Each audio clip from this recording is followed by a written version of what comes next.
Cincinnati philanthropist Louise Nippert died last week at 100 years old. She was married to Louis Nippert, a Procter & Gamble heir and the owner of the Reds during the Big Red Machine era. But Louise Nippert will not so much be remembered for being the wife of Louis Nippert. She'll be remembered for her generous and unprecedented support of the arts in Cincinnati. In 2009, Louise established an $85 million fund to provide support for the Cincinnati Symphony Orchestra, Cincinnati Opera, Cincinnati Ballet, and other local classical musical organizations. Mrs. Nippert died last week surrounded by family and friends. But her legacy will live on and on for all of us because of the generous gifts she made to the local arts community. In this morning's Business Insight, U.S. Bank Business Watch's Kelly Leon is joined by Trey Devy, president of the Cincinnati Symphony Orchestra, and Patricia Beggs, general director and CEO of the Cincinnati Opera, to talk about just how big an impression Louise Nippert leaves. Kelly? Thank you, Brian, Trey, Patty, thanks for being here.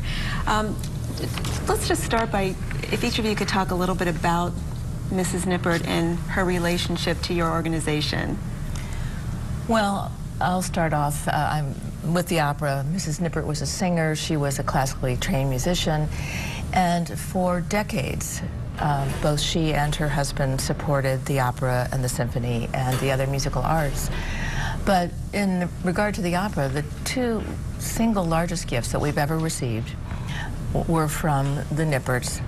And the first allowed us to take an endowment in 1985 that was about $500,000 and grow it to an $18 million endowment, one of the largest in the opera industry, that now provides a stream of income that has kept the company sustainable and allows us to grow into the future. The second one, and this was so important to both of us, the opera and the symphony and the ballet, was the Louise Dieterle Nippert Musical Arts Fund.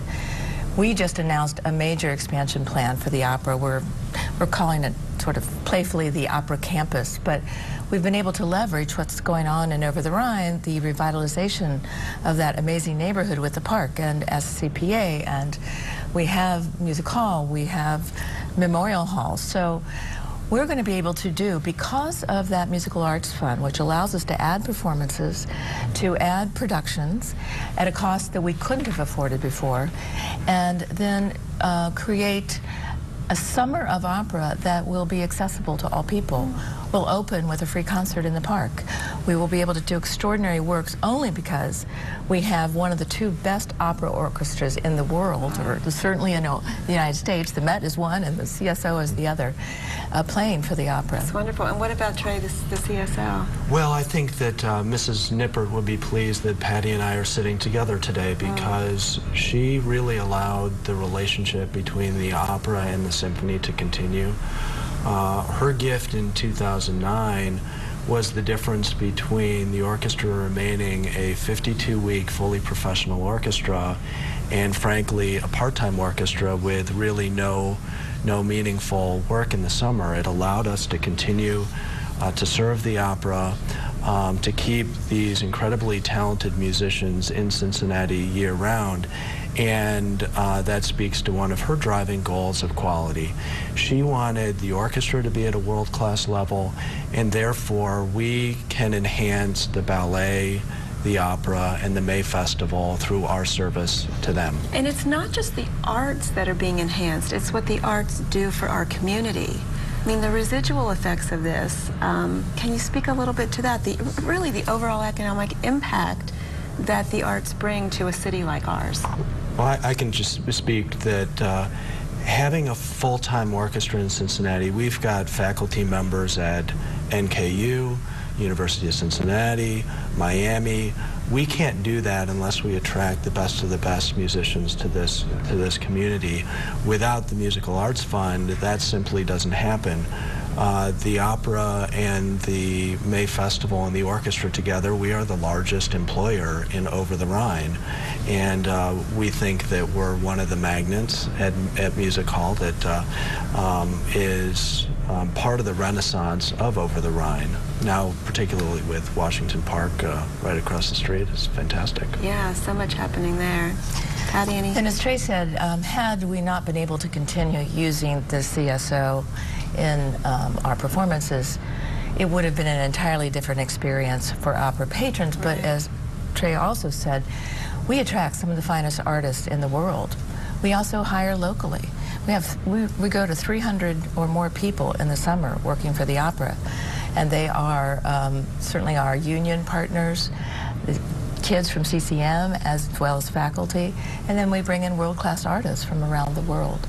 So having this insured for the future is one of the most incredible gifts that we could have ever received. Yeah. So in some ways this is being referred to as the end of an era. How do you speak to that with her passing? Well, I've been so fortunate. I've been at the opera for 27 years, so I had a chance to know some of these great doyens of the arts, and including Patricia Corbett and Bea Hershady and Irma Lazarus, and our lovely Phyllis Weston, who's still here and going strong. They are all extraordinary women, and what I think what was so unique about Mrs. Nippert was that she said she didn't want the thanks or the acclaim. It was enough for her to see the smiles on the faces of the recipients and to see the results of the work that she did. My fondest story of Mrs. Nippert was in 2005, we went to her to talk about a project we wanted to do.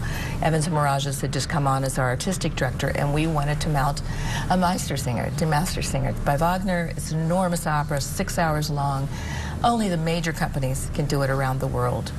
She's of German heritage, she speaks German. She said, that sounds fantastic. And then with a twinkle in her eye, she said, this is in 2005. I hope I'm alive to see it.